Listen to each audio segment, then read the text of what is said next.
ये राधा स्वामी पंथ सबसे पहले कबीर जी की वाणी को आधार मानता है, जो अपने प्रमाण वो दे रहे हैं अपने समर्थन में, और दूसरे नंबर पर गुरु ग्रंथ साहिब को मानता है। और यदि ये मंत्र उनमें होता तो ये मंत्र ये देना शुरू कर देते। अधिकारी ये है नहीं, क्योंकि तो काल के दूत है, इनका गुरु स्टार्ट से ही गुरु नहीं है। इनके जो गुरुजी थे शिवदयाल जी, जिनसे ये कहते हैं राधा स्वामी पंथ चला, उसका कोई गुरु नहीं। और यहाँ भगवान ने आकर के खुद भी गुरु बनाए, मर्यादा बनाए रखने के लिए। गुरु नानक देव जी के भी गुरु थे, परमात्मा स्वयं आकर प्रकट हुए उनको, और उन्होंने उस नाम दिया, उनको शिष्य बनाया। और फिर गुरु नानक जी ने भी कहा कि मुझे सतगुरु मिल गया, दीक्षा दी नहीं, मुझे सतगुरु मिले, मुझे दीक्षा दी नहीं। और सिख समाज कहता गुरु नानक जी का कोई गुरु नहीं था।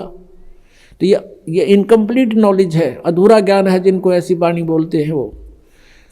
तो कहने का भाव ये है, नानक साहब जी ने परमात्मा की आज्ञा का पालन किया, और उस समुद्र की घटना को इसलिए मुख से बोल कर बोला, नहीं तो सांस से सिमरन है इसका, किसी को पता भी नहीं लगे, जान के बोला कि अब इसको झटका लगेगा तो पूरा आने वाले अनुयायी इस मंत्र के निकट नहीं जाएंगे और इसका नामो निशान खत्म कर देंगे। और ऐसा ही हुआ। और समय आने पर फिर ये जो उस समय लीला की थी नानक साहिब ने, अब ये प्रमाणित हो गया कि नानक साहिब भी ये 2 अक्षर का मंत्र जाप करते थे, 2 अक्षर का। और नानक साहिब जी ने गुरु ग्रंथ साहिब में लिखा है कि 2 अक्षर का भेद बतावे, सोए गुरु पूरा कहावे। अब संकेत करके कि वो पूरा गुरु होगा जो 2 अक्षर के मंत्र को बता देगा। पुण्यात्माओं, सत्कर मान लेना, इस दास को सन 1988 में मंत्र प्राप्त हुआ था। उस समय यही मंत्र था जो आज गुरु नानक देव जी ने बताया, और वही दास को मिला। और फिर 1994 में दास को आदेश हुआ हमारे पूज्य गुरुदेव जी से कि उपदेश शुरू कर दे, नाम दिया कर तू। उस दिन से आज तक यही मंत्र दास देता रहा है। और हमने नहीं देखा था गुरु ग्रंथ साहिब को, गुरु ग्रंथ साहिब को तो हमने बहुत बाद में देखा है, उसमें भी ये मंत्र नहीं है कंप्लीट, जगह जगह पर है, अलग अलग लिखा है, लेकिन ऐसे नहीं निर्णायक। प्राण संगलीक में लिखा मिला, वो भी बाद में देखी थी हमने, और वेदों के अंदर भी बाद में ही देखा है परमात्मा की महिमा को। तो कहने का भाव ये है कि ये मंत्र जो हमें प्राप्त हुआ था और जो परमात्मा ने स्वयं आकर प्रदान किया उन महापुरुषों को, वही जाप हम कर रहे थे, तो उससे ही मोक्ष होगा। और उसको इसलिए छुपाना कंपलसरी था, नहीं तो नकली भी ये नाम देते पाते। और ये काल के दूत हैं, क्योंकि इनको आदेश नाम देने का नहीं है। तो फिर आज हम डिफरेंस कैसे करते, भिन्नता कैसे बताते असली और नकली की। अब ये मंत्र है सतनाम, ये 2 अक्षर का, इसको सतनाम कहते हैं, ये 2 अक्षर का मंत्र है। और तीसरा मंत्र अलग है जो सार नाम है, ओम और तत् समझो ये है। और सत फिर भी भिन्न है, कहते हैं सोहम शब्द हम जग में लाए, कबीर परमेश्वर कहते हैं। और सार शब्द हमने गुप्त छपाए। किसी भी सदग्रंथ में, गीता वेद पुराणों में, कहीं कुरान और बाइबल में कहीं भी ये सोहम शब्द नहीं मिलेगा आपको, ये कबीर वाणी में मिलेगा। कहते हैं सोहम शब्द हम जग में लाए और सार शब्द हमने गुप्त छपाए, वो अभी तक नहीं खोला था। अब इस दास पे कृपा की है परमात्मा ने, वो सार शब्द भी आपको उपलब्ध कराया जा रहा है। आदेश परमात्मा का इसी समय होना था, क्योंकि इससे पहले हम अशिक्षित थे। 1947 में भारत स्वतंत्र हुआ, उससे पहले हमारे यहाँ शिक्षा बिल्कुल नहीं थी। 1951 में दास का जन्म हुआ, दास को भेजा परमात्मा ने, और उसके बाद एकदम शिक्षा का विस्फोट हो गया। आज बच्चा बच्चा शिक्षित है, और यह शिक्षा हमारी सबसे बड़ी शत्रु है, क्योंकि इसने हमें बेईमान बना दिया। संसारिक सुविधाओं के उपलब्ध करने के लिए भाई बहन का भी आदर करना भूल गए, माता पिता का भी सत्कार रहा नहीं। लेकिन इससे एक लाभ बहुत गजब का है कि हम सदग्रंथों को स्वयं पहचान और समझ सकते हैं, जिससे हमारा कल्याण संभव है। इसलिए परमात्मा ने ये आज तक नहीं दिया ये बखेड़ा। सतयुग से लेकर और द्वापर तक आप देख लो, जनता को इस आग में नहीं जलने दिया। शिक्षा वाली में एक वर्ग था विशेष, वो केवल सदग्रंथों को पढ़ने के लिए शिक्षित होते थे, और नहीं तो इसमें चातुरता ज़्यादा आती है, बेईमाना गणा छाता है। आप किसी ऑफिस में जाकर देख लो, आग लगी पड़ी है, कोई सीधा मुँह बात नहीं करे, पैसे बिना जिक्र नहीं है, और एक बार कुछ कहेगा दूसरी बार कुछ झूठ बोलेगा, सारे दिन कर्म फोड़ा अपने हुए, और फिर उनके घर में जाकर देख लेना कि कहर टूट रहे हैं। एक व्यक्ति आया यहाँ पर के, उसके 2 लड़के दोनों अपाहिज,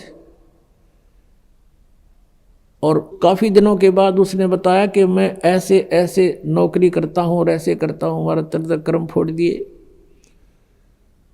तने तो अपना भट्ठा बैठा लिया, बकवाद करनी बंद कर देना। बोला जी नहीं, जिस दिन से नाम लिया मैंने छोड़ दी सारी रिश्वत लेनी, और देखा उसके कैर टूट रहा उसके घर पे।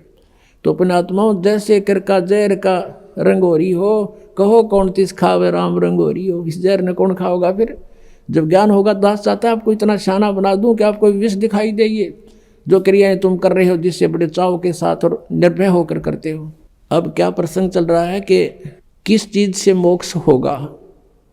वो मंत्र है सतनाम, और सतनाम है 2 अक्षर का। हरिनाथ स्वामी वाला ने सतनाम का बेराना, वो सतनाम किधर खान का है पीण का, ले थोड़ी सी रिहर्सल करा देता उनकी। अब ये राधा स्वामी वाले श्रद्धालु क्या कहते हैं कि हमारे गुरुवा दा ज्ञान वेदों और गीता तो ऊपर का है, और अपने वेदों और गीता की कोई आवश्यकता नहीं, और हम तो त्रिकुटी से प्रारंभ करते हैं, नीचे की हमने आवश्यकता नहीं। पुण्यात्माओं, त्रिकुटी इज द इंटरनेशनल एयरपोर्ट। त्रिकुटी ये समझो कि अंतर्राष्ट्रीय हवाई अड्डा है। अंतर्राष्ट्रीय हवाई अड्डा पर इंसान जब जाता है, पहले उसका पासपोर्ट होता है, उद्देश्य होता है कि इस देश में जाना, पासपोर्ट बन चुका होता है, रास्ते की किराए की टिकट भी उसकी बन चुकी होती है, और वो टिकट और पासपोर्ट बनाने से पहले उसने क्या क्या करना पड़ता है? उस देश का नो ड्यू सर्टिफिकेट लेना पड़ता है। सभी अधिकारियों से जा जाकर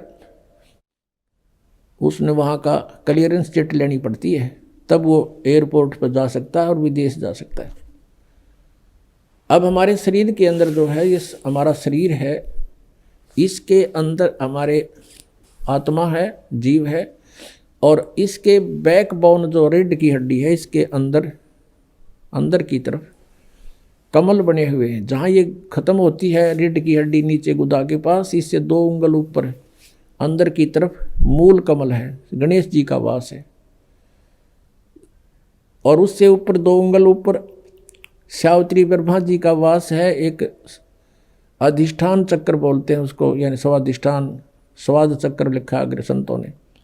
उससे फिर नाभि, जो सुंडी है हमारी नाभि के पीछे रीढ़ की हड्डी के साथ में एक नाभि कमल है, विष्णु और लक्ष्मी जी का उस पर आधिपत्य है। और हृदय कमल, ये हृदय हार्ट नहीं, हृदय माने बीच का, यानी दोनों सतनों के बीच में, यहाँ पर बैक साइड में रीढ़ की हड्डी के अंदर की तरफ, बैकबोन के अंदर, तो वहाँ एक 16 कमल की पत्तियों का, यानी वो एक चक्र है, इसमें शिव और पार्वती का स्थान है। फिर यहाँ कंठ कमल में, यहाँ नहीं, इसके सामने बैक में, यहाँ पर जहाँ से रीढ़ हड्डी की हड्डी थोड़ा सा बैंड होती है, ये 12 पंखड़ियों का कमल है। यहाँ पर इसका शिव और पार्वती का 12 पंखड़ियों का है, और दुर्गा का जो है वो 16 पंखड़ियों का एक कमल जैसे आकार की आंतड़ी सी बनी है, कमल के पत्तों के आकार की। तो ऐसे इन प्रधानों के ऑफिस कार्यालय है हमारे शरीर में। आत्मा चलेगी जब हृदय कमल से, हृदय कमल में इसका भी वास है, क्योंकि एक स्थान पर हर तरह की व्यवस्था होती है। तो ऐसा पूरे ब्रह्मांड का चित्र, जैसे टेलीविज़न होता है ना, टेलीविज़न, उसमें चैनल लगे हैं, ऐसे शरीर में चैनल है। उस चैनल में कार्यक्रम, जिस भी चैनल को ऑन करोगे वो होता कहीं और है, कार्यक्रम दृष्टिगोचर होता है यहाँ पर। ऐसे ये है। तो हमने जब यहाँ से चलेंगे तो मूल कमल से स्टार्ट होगा हमारा नो ड्यू सर्टिफिकेट लेना। तो हम ये आपको मंत्र देते हैं, इनसे यहाँ का ऋण जो इन प्रधानों का आपका सब समाप्त हुआ मिलेगा, और आपका नो ड्यू सर्टिफिकेट बना बनाया तैयार पाओगे इनके पास। और फिर आओगे आप त्रिकुटी पर, वहाँ पर इस 2 अक्षर के मंत्र का जाप की कमाई आपके काम आवेगी। इनके पास अक्षर तो एक भी कोई ना, पांचों काल के। और बात करें तिरकुटी पर जान की, इन तिरकुटी तो ऐसी बना रखी जैसे बरवाले का बस स्टैंड हो, कोई पहुंच जा, पैदल जाओ चाहे रिक्शा में बैठ के। बालकों का खेल नहीं है वहाँ तिरकुटी तक पहुँचना। और इस मंत्र से और इस परमात्मा की शरण से ये बिल्कुल आसान है वहाँ जाना। और इनका ज्ञान दिखाते हैं जो वेदों से भी ऊपर का ज्ञान बताते हैं। देखिएगा, सारवचन राधा स्वामी वार्तिक, राधा स्वामी सत्संग व्यास से प्रकाशित। ये है सारवचन वार्तिक। प्रकाशक हैं जगदीश चंद्र सेठी, सेक्रेटरी राधा स्वामी सत्संग व्यास, डेरा बाबा जयमल सिंह, पंजाब। 2003 में 16वां संस्करण छपा इसका। और ये इसके printed in India bye Lakshmi offset printers, Delhi, इतने का। ये भूमिका है इनकी यहाँ पर। इस भूमिका में स्पष्ट लिखा है कि सारवचन राधा स्वामी वार्तिक आजूर स्वामी जी यानी शिवदयाल जी के महाराज के वचनों का संग्रह है। ये वचन सत्संगों तथा अन्य चर्चाओं के दौरान सत्संगियों ने नोट किए थे। स्वामी जी महाराज के परम धाम सिधारने के कुछ वर्ष बाद इनका संग्रह करके पुस्तक रूप में छपवाया गया था। सन 1902 में, ओहो आज 1911 हो गया, आज 2011 है, 109 वर्ष हो गए इस अज्ञान को पढ़ते पढ़ते। 1902 में बाबा जयमल सिंह जी महाराज ने सारवचन राधा स्वामी वार्तिक को पहली बार गुरमुखी लिपि में छपवाया। प्रस्तुत पुस्तक उसी गुरुमुख प्रथम गुरुमुखी संस्करण के अनुसार है और अब इसका हिंदी संस्करण प्रकाशित किया जा रहा है। 1902 में तो पंजाबी में छपा और उससे पहले एक छिपी हुई थी और उससे फिर ये हिंदी में बनाई गई। अब कौन थे वो परम धनी जिसने इस पुस्तक में वचन बोले हैं? स्वामी जी महाराज का शुभ नाम सेठ शिवदयाल सिंह जी था। आपने 25 अगस्त 1818 में आगरा शहर में जन्म लिया। आपके पिताजी का नाम सेठ दिलवाली सिंह जी था तथा माता जी का नाम महामाया जी था। आपके पूर्वज पंजाब के रहने वाले थे तथा घर में गुरु ग्रंथ साहिब का पाठ किया जाता था। देखा, अगर इनके ये हाथ लग जाते तो ये मंत्र भी देते पाते। आपके माता पिता हाथरस के प्रसिद्ध संत तुलसी साहिब के भगत थे। स्वामी जी महाराज ने भी तुलसी साहिब जी की काफ़ी संगति की थी। जो ये लेखक है इस पुस्तक का, शिवदयाल जी राधा स्वामी पंथ का प्रवर्तक है, उसने भी तुलसीदास हाथरस वाले के वचन सुन रखे थे। बचपन से स्वामी जी महाराज का रुझान अध्यात्म की ओर था। आपने एक कमरे में बैठकर 17 वर्ष सुरत शब्द योग का अभ्यास किया।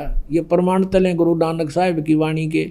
राप डले डोए हठ योग करा, 17 वर्ष तक सुरत शब्द योग का अभ्यास किया।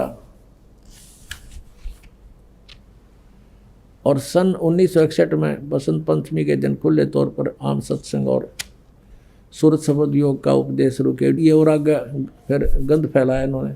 अब इसके देखिएगा, राधा स्वामी दयाल की दया, इसी पुस्तक में चल रहे हैं हम। खुलासा हजूर उपदेश हजूर राधा स्वामी साहब का। अब शिवदयाल जी को राधा स्वामी कहने लगे हैं।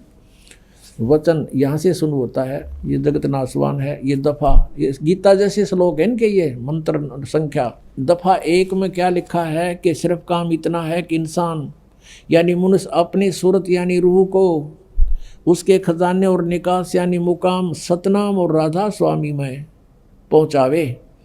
अब सतनाम को मुकाम माने स्थान बताया, सतनाम को, और राधा स्वामी को भी सतनाम बताया है। अब तीसरे में क्या लिखा वचन में? जितने आचार्य और महात्मा और अवतार और पैगंबर हर एक मजहब में हुए हैं, वे सब अपने अभ्यास के जोर से अंतर की तरफ मुकाम असली को चले। ये नो कहूँ नवीन नवीन डले डोए थे, नहीं, ये यहाँ गलत बोल रहे हैं। अच्छा चलो, फिर कोई बिरला संत मंजिल 8वीं यानी राधा स्वामी पर, ये कहें सिर्फ संत मंजिल 5वीं यानी सतनाम पर। यहाँ सतनाम मंजिल है, यहाँ सतनाम मंजिल और पीछे मुकाम। मंजिल कहो, मुकाम कहो, स्थान कहो, एक ही बात है। अच्छा, अब यहाँ आ जाते हम। अब वचन नंबर 4 इनका देखो 15 पृष्ठ पे। ये है सारवचन वार्तिक भाग 1 पढ़ रहे हम। इसके 4 वचन में अब समझना चाहिए कि राधा स्वामी पद सबसे ऊंचा स्थान है। मुकाम कहो, स्थान कहो। और यही नाम कुल मालिक और सच्चे साहब का है। राधा स्वामी भी कहते हैं सच्चे साहब का है, सतपुरुष का, और सच्चे खुदा का है। और इस मुकाम से यानी राधा स्वामी स्थान से दो मुकाम, राधा स्वामी स्थान से दो स्थान नीचे सतनाम का मुकाम है। अब सतनाम को ये स्थान बताते आ रहे हैं। ये देखो पीछे यहाँ तीसरे वचन में क्या कहा है कि सिर्फ संत मंजिल पांचवी यानी सतनाम में पहुंचे, सतनाम स्थान हुआ। और एक वचन में देखो, काम इतना है इंसान यानी अपनी सूरत को यानी रूह को, उसके खजाने, और निकास यानी मुकाम सतनाम, मुकाम माने स्थान, स्थान सतनाम। अब फिर आते हम 4 नंबर पे, 15 नंबर पृष्ठ पे 4 वचन पे कहते हैं, अब समझना चाहिए कि राधा स्वामी पद सबसे ऊंचा स्थान है और यही नाम कुल मालिक और सच्चे साहिब और सच्चे खुदा का है। और इस मुकाम से यानी राधा स्वामी स्थान से दो स्थान नीचे सतनाम का मुकाम है। सतनाम का स्थान है, स्थान का स्थान है।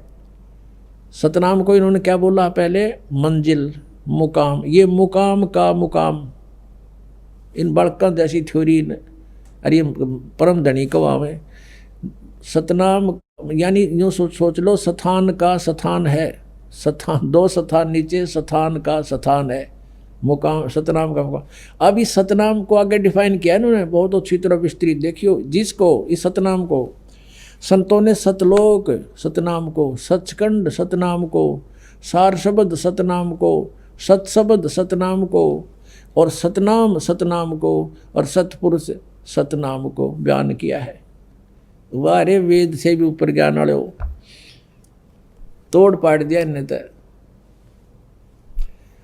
अब इनका ज्ञान तो ऐसा है जैसे किसी ने सपने में भी कार ना देखी हो, सुन रखी हो, किसी तरह जंगल में रहता हो, शहर से भी 100 किलोमीटर दूर, और वो औरों को भ्रमित करता है कि मैं कार में घूमता हूँ, शहर में जाता हूँ, सड़क पर चलती है कार।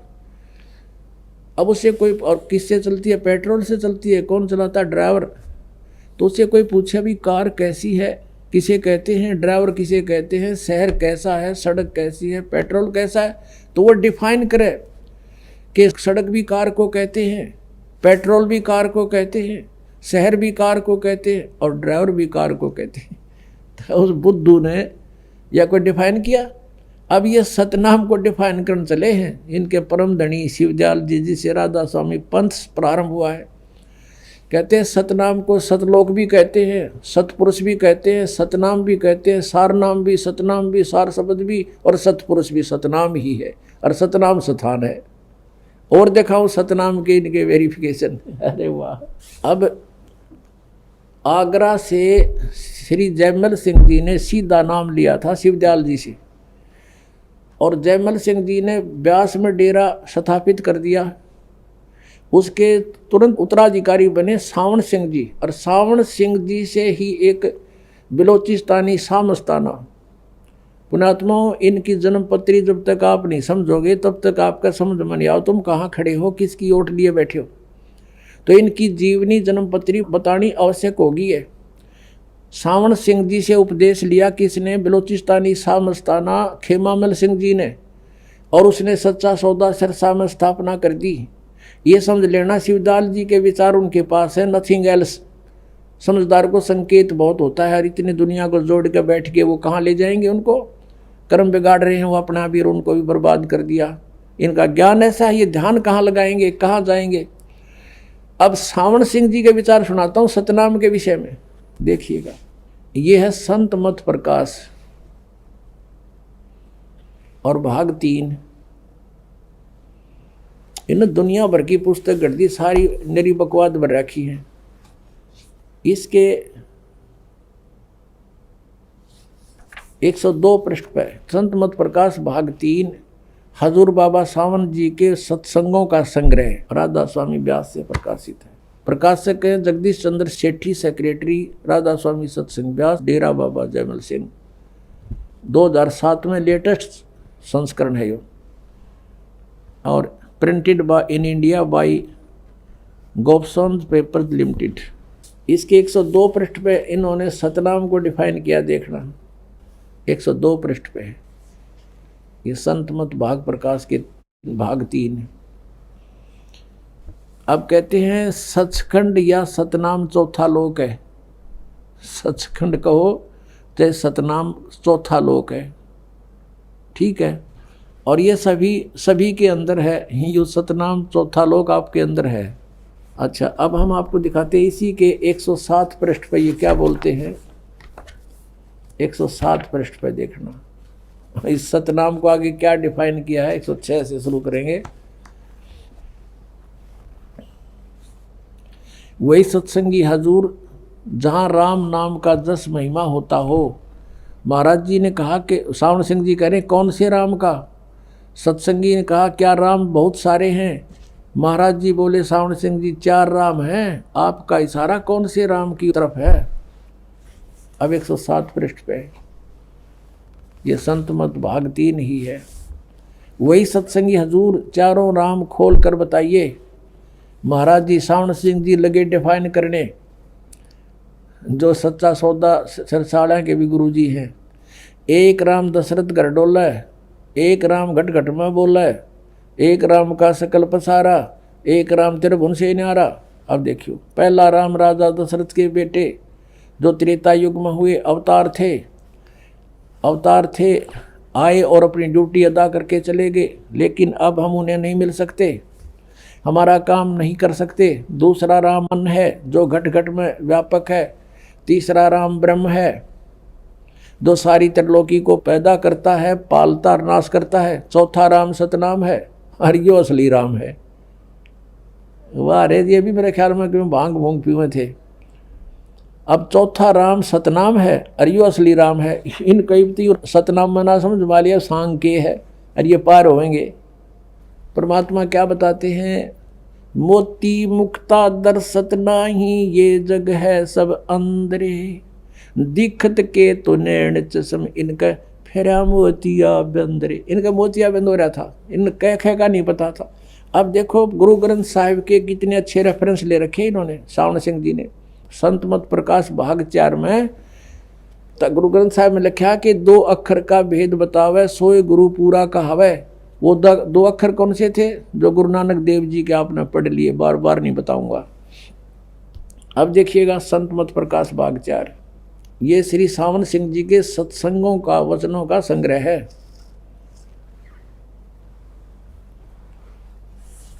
और ये इनके गीता के से वर्ड हैं। गीता जैसे कति आज तक 150 वर्ष से चल रहे हैं, इनके सैकड़ों वर्षों से।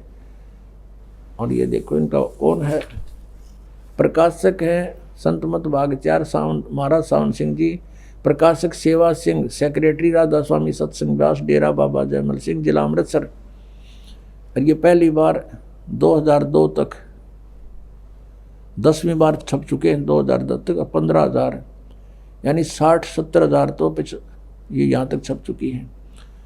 मुद्रक है Sartaj printing press, Tanda road, Joshi शटेट जालंधर से। अब हम आते हैं इसके पृष्ठ नंबर 261 पर। यहाँ सावन सिंह जी अक्सर रूप निखरती चाली छोड़ दिया अब देश बेगाना, ये है अमृतवाणी शिवदयाल की। और खोलन चला है सावन सिंह।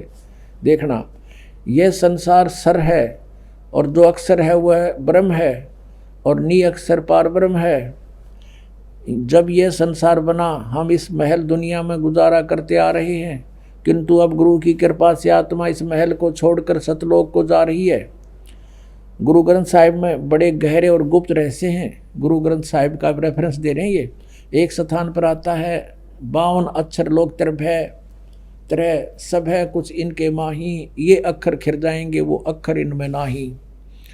यानी इसका संकेत तो गुरु ग्रंथ साहिब में नानक जी की वाणी का है कि वो असली मंत्र इन वेदों में को नहीं, और वो अभी तक उनमें नहीं लिखा गया, क्योंकि उस समय आदरणीय कबीर परमेश्वर जी की, पूज्य कबीर परमेश्वर जी की वाणी भी लिखी नहीं गई थी जब गुरु ग्रंथ साहिब के नानक साहब ने वाणी बोली थी।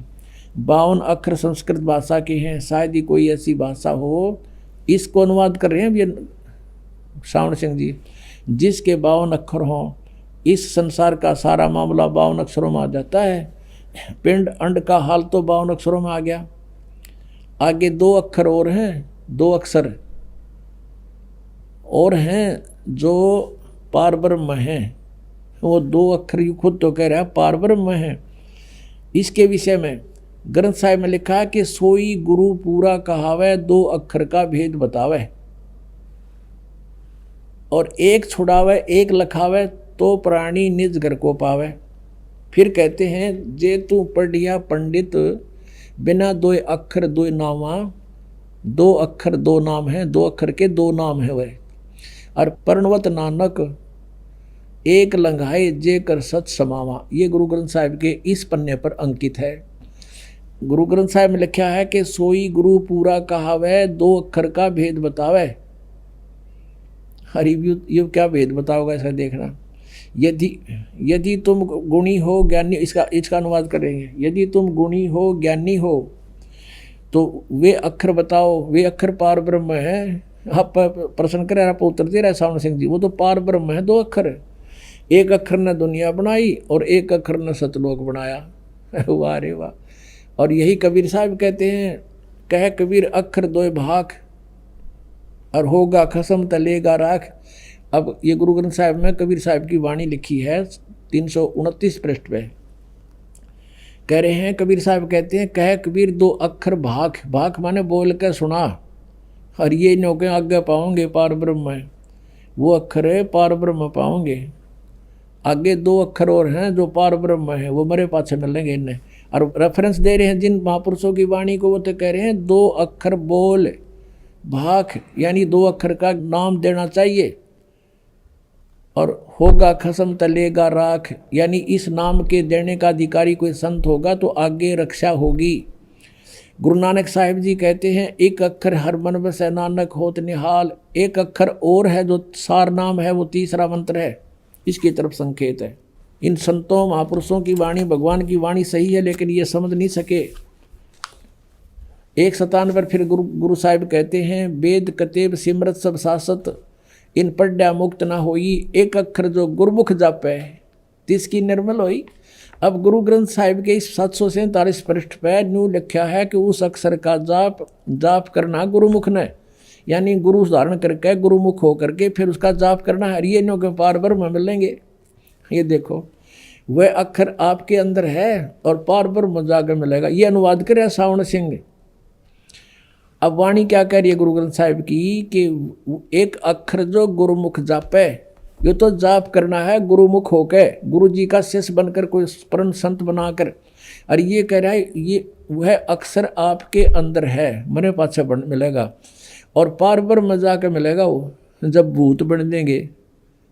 अकल देखो इनकी वाणी क्या कह रही है, अनुवाद क्या कर रहे हैं। तो अभी तक हम इनको परम संत मान के हमने डाउट ना होया।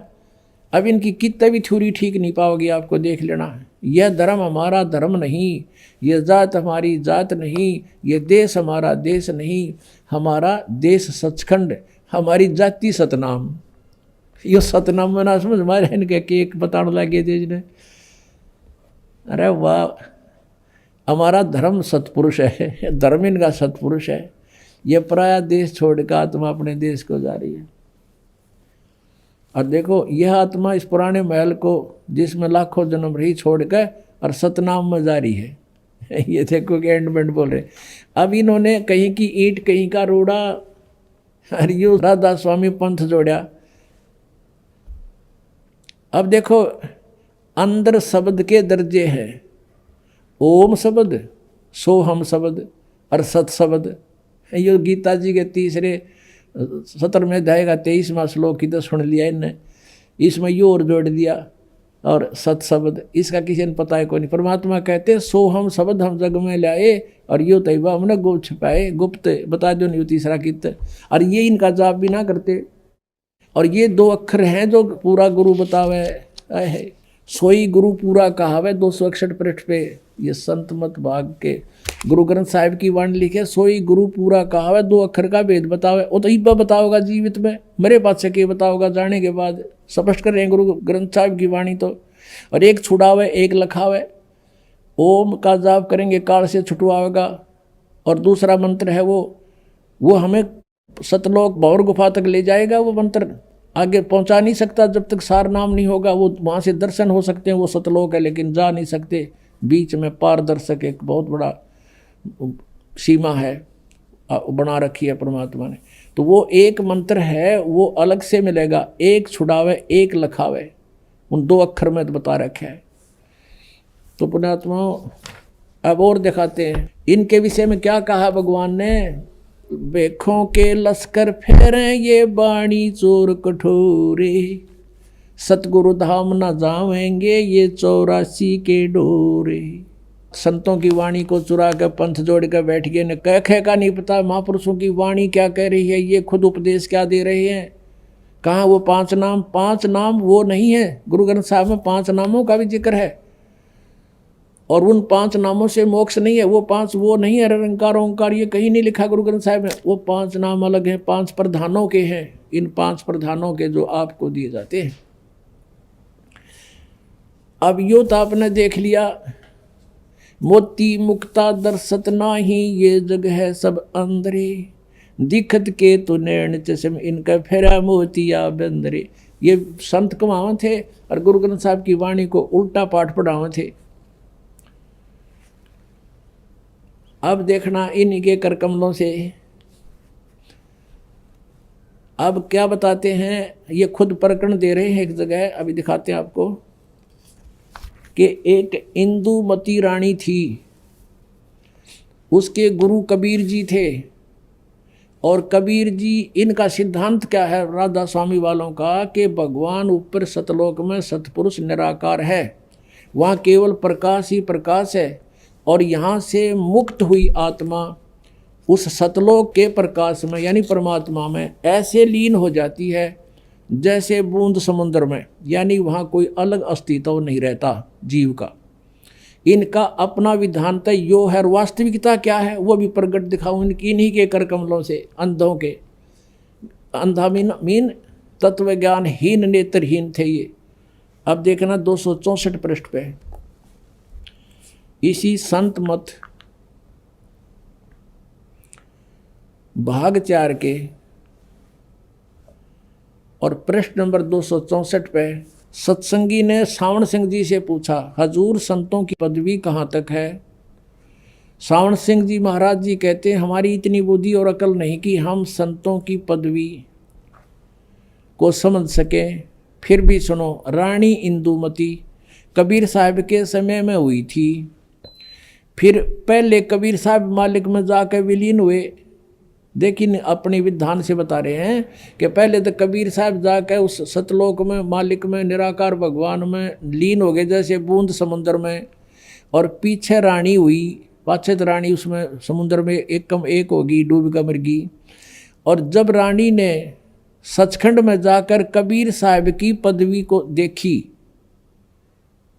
तो कहने लगी, महाराज यदि आप पहले ही बता देते कि मैं अकाल पुरुष हूँ, मैं ही परमात्मा हूँ, सतपुरुष हूँ, तो मैं भजन सुमन कर करके व्यर्थ परेशान ना होती। कबीर साहब ने उत्तर दिया, तुमको उस समय विश्वास नहीं आना था। अब देखो इनकी थ्योरी अंधों की। कहते हैं कि पहले तो कबीर साहब जाकर मालिक में विलीन हो गए, पाछे रानी डूब कर मरगी, उसमें विलीन होगी। और फिर जो के सचखंड में जाकर रानी ने कबीर साहब की पदवी देखी और कहने लगी, महाराज और फिर बतलाए किस टाइम भाई दोनों डूब कर मर गए। इनकी थ्योरी तो फिर बतलाए किस टाइम हुआ आपस में अकल हमारी इनकी देखो गांव जा रही थी अकल इनकी। अब वो दोनों बतलान लगे, कहते सचखंड में जाकर कबीर साहब की पदवी देखी तो कहने लगी रानी कि महाराज यदि आप पहले बता देते कि मैं काल पुरुष हूँ, वो तो थे काल पुरुष, वो तो परमात्मा ही थे। अब ये बात तो सच्ची यार, इनका उदाहरण इनके विपरीत है। फिर वो बतलाए कैसे अलग अलग अस्तित्व है भगवान का, वहाँ पर बच्चों आत्मा का और परमात्मा का। फिर दिखाते हैं एक और 189 पृष्ठ पे। हाँ ये देखो, इन ज्ञानहीनों की पुस्तक में देख लो, संत मत प्रकाश भाग 4 है। और यहाँ देखा 189 पृष्ठ पे या कहते हैं इसी तरह की रानी इंदुमती थी, जब उसको कबीर साहब सचखंड ले गए तो उसने वहां जाकर देखा कि कबीर साहब ही सतपुरुष हैं। बताओ फिर तारा धनी कित रहेगा जब कबीर साहब सतपुरुष है, वो कित गा तुम्हारा परम धनी है। कबीर साहब सतपुरुष हैं, ये पूर्ण परमात्मा है, ये बिल्कुल सही है। इंदुमती का बिल्कुल ऐसा ही प्रकरण है। और कहती है हाय हाय, अगर आप मुझे इतना बता देते कि मैं ही सतपुरुष हूँ तो क्या मैं आपकी सेवा न करती। कबीर साहब कहते हैं कि तुझे विश्वास न आता, अब तू आ गई है तो तेरी मर्जी कह ले। अब ये बिल्कुल सही है कि वहाँ अस्तित्व अलग अलग है दोनों का। भगवान रूप में कबीर परमेश्वर वहाँ तख्त पर विराजमान है और जाने वाली आत्मा इंदुमती ने जब परमात्मा को वहाँ देखा, जब कहा सचमुच आप तो सत्यपुरुष हैं। हरियन दे आप पहले लिख रहे हैं इस बात को, और फिर भी शिवदाल परम धनी बताओ हैं ये। और वहाँ बताते हैं पहले कबीर साहब विलीन हो गए, फिर रानी विलीन होगी, और फिर बतलाए वो दोनों। अरे कहते हैं मोती मुक्ता दर्शत नाही, ये जग है सब अंदरे, ये दिखत के तो नैन चश्म, इनका फेरा मोतिया बंदरे। ये दिखत संत इन्हें कह का बिना पता, आज तक इनका सतनाम समझ में नहीं आ लिया। और बात बनाओ सतलोक दान की। अब 2 अक्षर का भेद बतावे। गुरु नानक देव जी की वाणी में प्रमाण है कि उन्होंने ये जाप किया और मोक्ष प्राप्त किया। तो पुण्यात्माओं, आपको ये विश्वास दृढ़ कराना है कि जो साधना तुम कर रहे ये फाइनल है और मोक्ष कंपलसरी है, नो डाउट। बोलो सतगुरुदेव।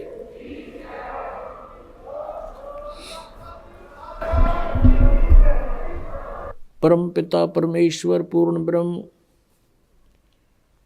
कबीर देव जी, कबीर परमेश्वर जी की असीम कृपा से आप पुण्यात्माओं को ये सत्संग सुनने को प्राप्त हुआ। सत्संग में आने से प्राणी को आत्मज्ञान के साथ साथ परमात्म ज्ञान भी होता है। आत्मज्ञान का अर्थ है कि हम कौन हैं, कहाँ से आए हैं, कैसे यहाँ इस जन्म और मृत्यु के इस घोर संकट में हम फंसे हुए हैं। ये सत्संग से जानकारी होती है और परमात्म ज्ञान, उस परम अक्षर ब्रह्म की जानकारी भी सत्संग से ही होती है।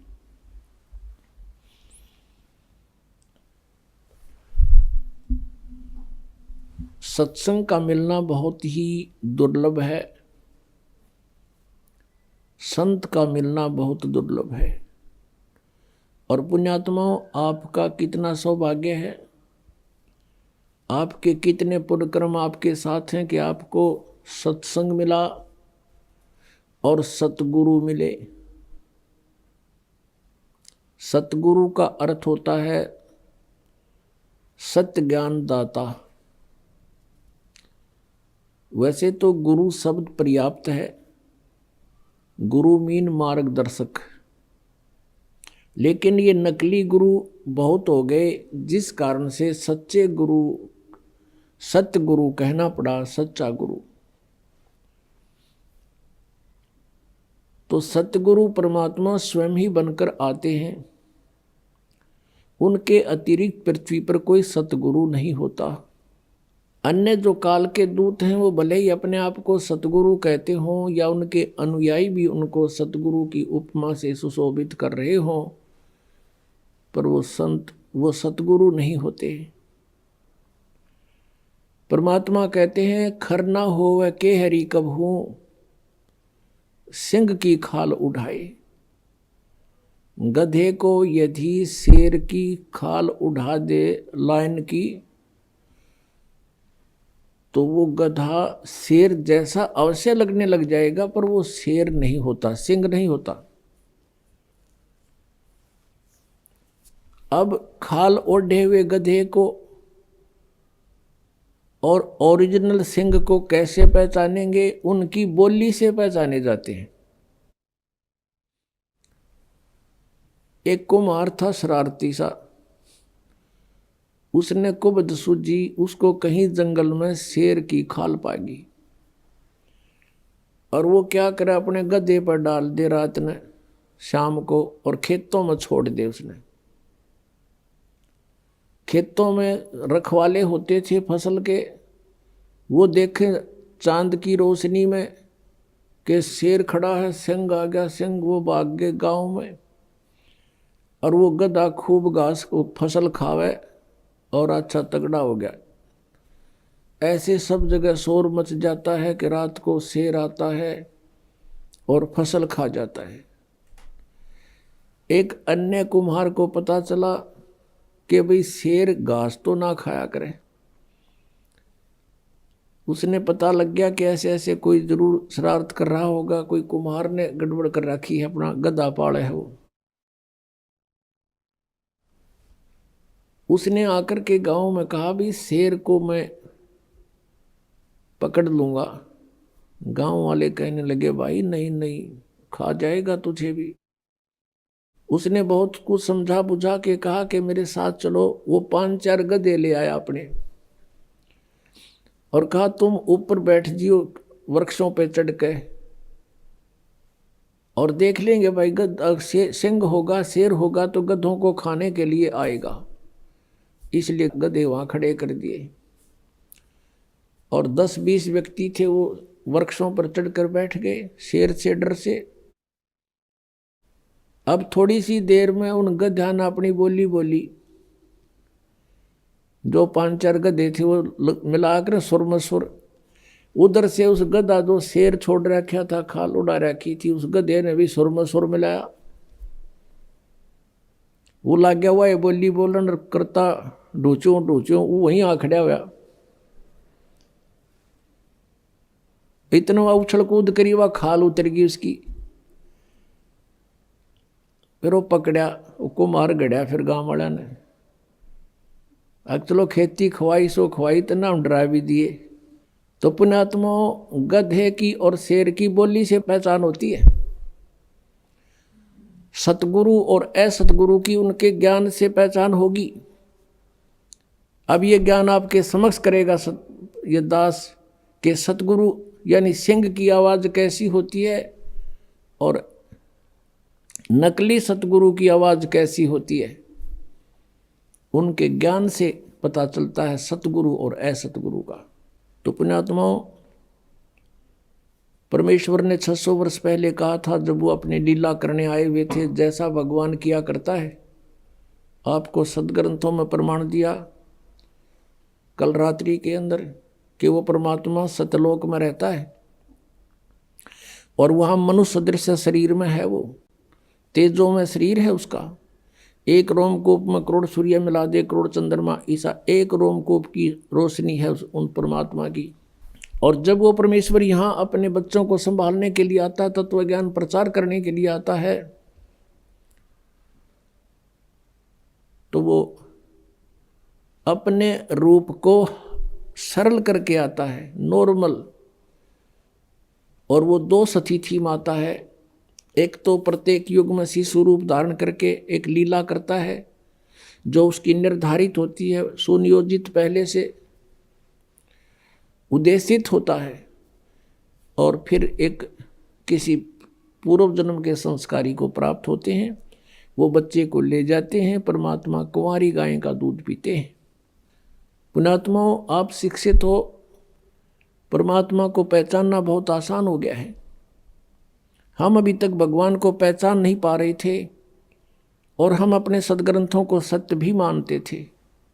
और जिस भी संत या ऋषि ने सदग्रंथों के आधार से हमें ये बताया कि ऐसा पुराण में ऐसा लिखा, शिव पुराण में ऐसा, विष्णु पुराण में ऐसा, मार्कंडेय पुराण में ऐसा, देवी पुराण में ऐसा और वेदों में ऐसा, तो हमने सत्य मान लिया कि ये संस्कृत के ज्ञाता हैं, इन्होंने सदग्रंथों को ठीक समझा होगा।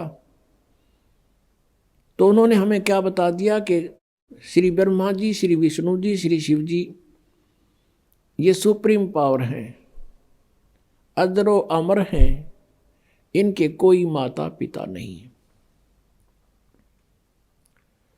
तो हमने कोई डाउट नहीं हुआ, क्योंकि हम विद्यार्थी हैं और जिनको हम गुरु मानते थे अब विद्यार्थी गुरु के किसी वचन में दोष निकालता है तो विद्यार्थी ठीक नहीं, फिर विद्यार्थी कहाँ का, वो तो जिज्ञासु गया था, जैसा टीचर पढ़ाएगा वो ग्रहण करेगा।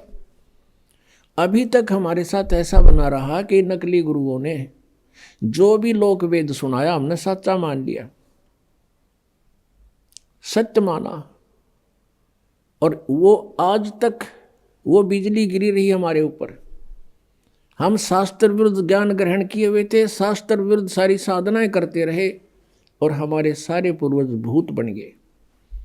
फिर उनके श्राद्ध निकलवाए। यदि साधना ही ठीक होती तो भूत बनने की आवश्यकता ही नहीं थी। और प्रेत बनने के बाद फिर वो खावेगा कि, कैसा मूर्ख बना रखा था हमारे को। हमारे माता या पिता, दादा दादी जैसे भी वो शरीर छोड़ गए जोन से, जब वो जीवित थे दिन में 3-3 बार आहार करते थे प्रतिदिन, और फिर 364 में थे, एक दिन उसकी तृप्ति के लिए श्राद्ध निकाल दिया और को पेट भर छका दिया वो नकली गुरु। तो 364 दिन वो क्या खाएंगे आपके पितर। कैसा मूर्ख बना रखा था हमारे को। या तो फिर डेली छकाओ, उसने जो गुरुजी ने कहा मैं उसका भोजन भेज दूंगा वहां पर। तो इस तरह की जो गलत धारणाएं थी परमात्मा ने आकर सेट करी। एक समय परमेश्वर कबीर जी काशी में गंगा घाट पर चले गए। वहां उन्होंने क्या देखा कि कुछ ब्राह्मण वर्ग या कुछ उनके द्वारा भ्रमित व्यक्ति गंगा का पानी उठावें और लोटा भरें और गंगा में डालें सूर्य की तरफ मुंह करके। तो परमात्मा को मालूम था ये के फंड कर रहे हैं। परमात्मा कबीर जी गंगा में प्रवेश हुए, गोडों पानी में, घुटनों पानी से भी ज़्यादा, और वहाँ से ऐसे जल को पटरी से बाहर फेंकने लगे खूब जोर जोर से। अब उन पंडितों ने जो अपने पितराती पानी भेजे थे, जल चढ़ावे थे, सूर्य को जल दें थे, उन्होंने पूछा कि कबीर ये क्या कर रहा तू। परमात्मा बोले आप क्या कर रहे हो। उन पंडितों ने कहा कि हम तो अपने पितरों को गंगा जल अर्पित कर रहे हैं। परमात्मा ने बोला, पूछा कि क्या होगा इस अर्पित करने से, कि उनको स्वर्ग में जल प्राप्त होगा। परमात्मा बोले मैं भी यही कर रहा हूं। मैंने अपनी कुटिया के पास एक बगीची लगा रखी है, उसमें सिंचाई कर रहा हूं। फिर मंड गए परमात्मा ने बोला, अरे वो पंडित जी कहते हैं, अरे मूर्ख ये जल तो यहाँ कैसे पहुंचेगा, यहीं गिर रहा सारा, तेरी वहां कैसे जाएगा। जब परमात्मा बोले जब करोड़ों किलोमीटर तुम्हारे पितरा के पास पहुंच जाएगा, यहीं गिरेगा, तो मेरी बाड़ी में जाती है कि देर लगेगी, तो 2 किलोमीटर भी को नहीं। फिर उनकी बुद्धि ठिकाना आ गई। ने बोला, अरे भले आदमी हो, एक तो तुम कह रहे हो कि स्वर्ग में सारे सुख, और फिर वहाँ पानी का अभाव, थारी माथे में कितनी न फूट गई, अकल कहाँ गई तुम्हारी। न्यों को न नरक में जा रहे हैं, नरक में कौन पीने देगा उन्हें गंगा जल। तो साधना गलत करने से, शास्त्र विरुद्ध साधना करने से वो सारे भूत बनवा दिए। उन आत्माओं, परमात्मा का पाना सबसे आसान है, लेकिन काल ने हमें गुमा गना दिया, भ्रमित कर दिया, इतने गलत साधनाएं सिर पर रखवा दी हमारे। परमात्मा कहते हैं गुरुआं गांव बिगाड़े संतो, गुरुआं गांव बिगाड़े, ऐसे कर्म जीव का ला दिए ईब जड़े ना जाड़े। ऐसे क्रम लगा दिए भक्ति के, इबू न छोट छुटवा में तेनू के ना है, ये तो पुरानी लाग से। अब हमारे पूर्वजों को तो पता नहीं था और ना उनके गुरुओं को पता था। अब जैसा वो मार्गदर्शन करके बोले बाले, उनके अनुसार चल पड़े। पहले तो इसे भोले व्यक्ति थे, एक भोला सा किसान था, उसके लड़का उत्पन्न हुआ उसकी पत्नी का। उसकी माँ ने कहा बेटा जा अपने गुरुजी को ला बुला के होम करानी है, होम। अब वो कति सी दासा दासा था, वो गुरुजी के पास गया, गुरुजी परमात्मा ने दया करी है, हमारे लड़का उत्पन्न हुआ है, मेरी माँ ने कहा है हमारा घूम कर दे, घूम। अब गुरुजी समझ गया भोला बाला, अच्छा भाई पर नो बता 100 रुपये की करवाओगे घूम, या 2.25 की, 5.25 की, 10.25 की, 11 की, बता। वो कहने लगा गुरुजी, वो कहने लगा किसान के, गुरुजी हम तो गरीब से आदमी हैं, हमारा 100 रुपये की घूम कर दे। अच्छा भाई चल। वो सामने बैठा लिया यजमान, गुरुजी बैठ गए अपने आसन पे और हवन शुरू कर दिया। अब उसने कहा कि जैसे मैं बोलूं ऐसे ही बोलना, ऐसे ही क्रिया करना तू सारी। अच्छा जी। अब पंडित जी कहे भूर भवे, उसने ना बोलना फुर फुर कर। अब भोले आदमी के ऊपर बोलनी है उसके साथ संस्कृत। तो पंडित जी ने बोला तेरा सीधा बोल, वो भी बोला सीधा बोल।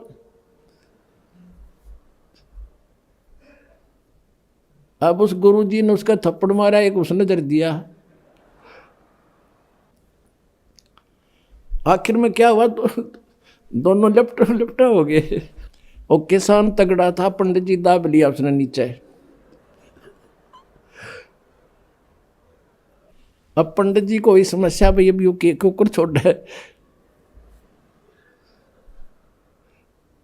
फिर उसका ध्यान में आ गया कि तो जैसे तू कह रहा है ना ऐसे कर रहा है। उसने कहा छोड़ दे, बोला छोड़ दे।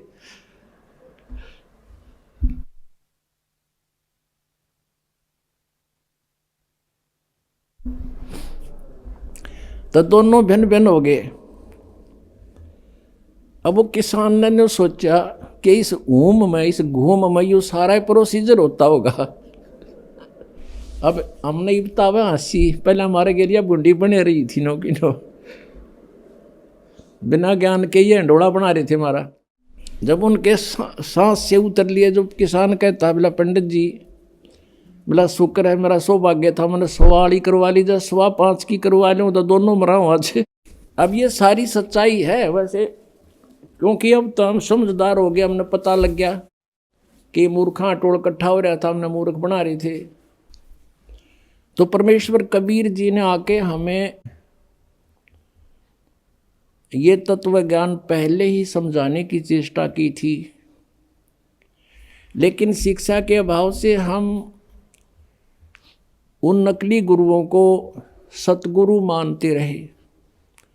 उन ऋषियों को, महर्षियों को जो नकली थे, उनको हम सचमुच वेद ज्ञान दाता मानते रहे, जिस कारण से आज तक हम सफ़र कर रहे हैं, उसको आज तक हम भोग रहे हैं।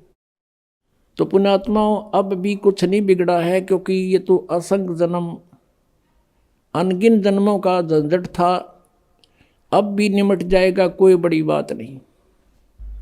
परमात्मा कबीर परमेश्वर जी हमें याद दिलाया करते थे उस समय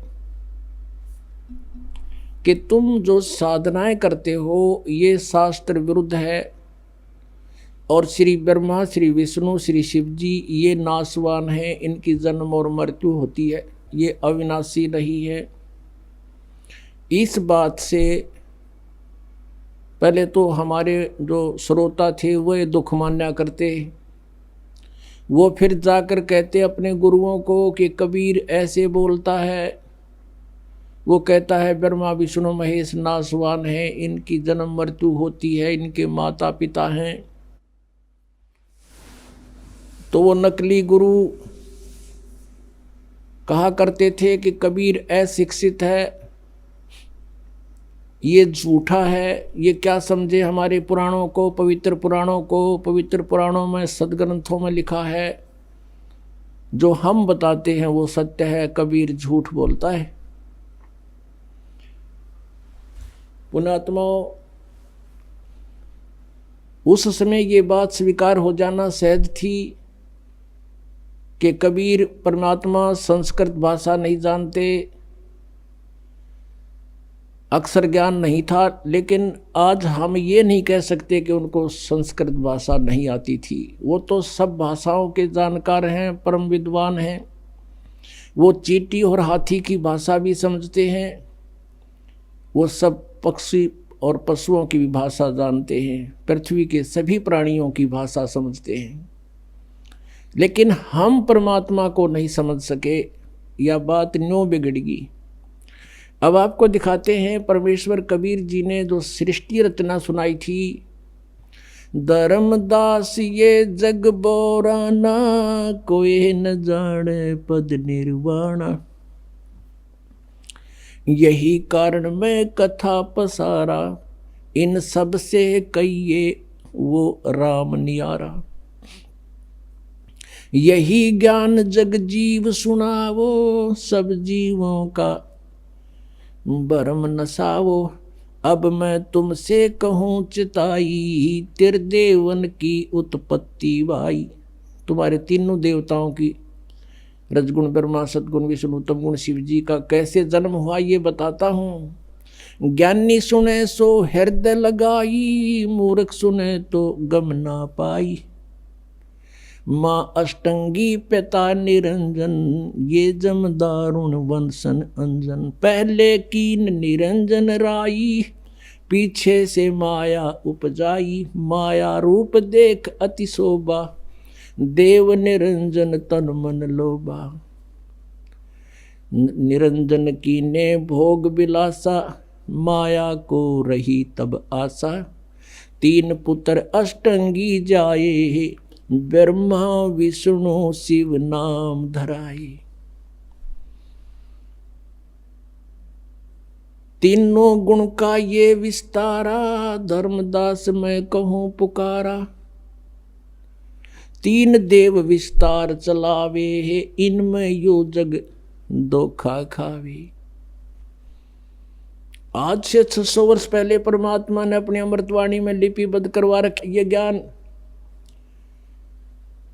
तो पुण्यात्माओं, अब पता चलेगा कौन था विद्वान और कौन है अविद्वान। एक संस्कृत भाषा के जान लेने से महर्षि नहीं बन सकता, शास्त्री तो कह सकते उसको, और वो विद्वान नहीं हो सकता।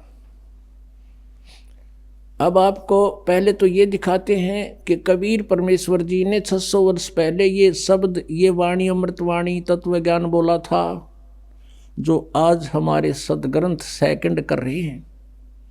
धर्मदास जी एक महान आत्मा हुए हैं। परमात्मा उनको आकर मिले थे अपने लीलावत स्वभाववश, जैसे लीला परमात्मा किया करता है। वेद बताते हैं, ऋग्वेद मंडल नंबर 9 सूक्त नंबर 86 का मंत्र 26 और 27 में कहा है कि परमात्मा अपने भक्तों के सब संकट दूर करता है। अपने रूप को सरल करके वहां से गति करके आता है। वो तीसरे मुक्ति धाम में रहता है, ध्रुवलोक के तीसरे पृष्ठ पर विराजमान है, यानी सतलोक में रहता है।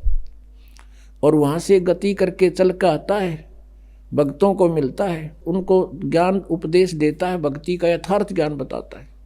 और वो परमात्मा राजा के समान देखने जोगा है, दर्शनीय है, और वो अच्छी आत्माओं को आकर मिलता है। और परमात्मा कहते हैं, चारों युग में संत पुकारे, कूक कहा हम हेल रे। हीरे माणक मोती बरस हैं, ये जग चुगता ढेल रे।